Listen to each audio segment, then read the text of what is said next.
दोस्तों, क्या आपने कभी सोचा है कि बड़े से पेड़ में छोटा सा फल और छोटे पेड़ लताओं में बड़ा सा फल क्यों होता है? नहीं सोचा ना? तो चलिए आइए यही कहानी जानते हैं। ब्रह्मा जी से एक बार नारद मुनि के मन में प्रश्न उठता है और इसका उत्तर जानने के लिए वे ब्रह्मा जी के पास जाते हैं।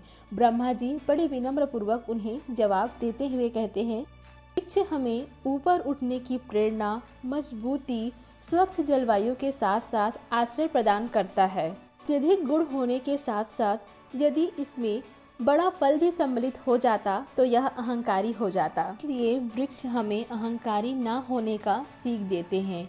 दूसरी ओर बेल लताओं के पास बड़ा फल तो होता है, लेकिन वो विनम्र भाव से झुके होने का सीख देते हैं।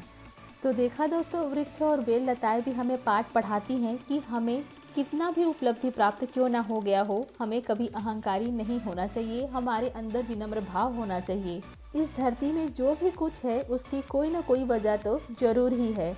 अगर किसी के पास अवगुण है तो उसके पास गुण भी होगा, और किसी के पास गुण है तो उसके पास अवगुण भी होगा। दोस्तों, ऐसी इंटरेस्टिंग कहानी के लिए बने रहिए छत्तीसगढ़ दृश्यम चैनल पे। और आपको ये कहानी कैसी लगी मुझे कमेंट सेक्शन में जरूर बताइए।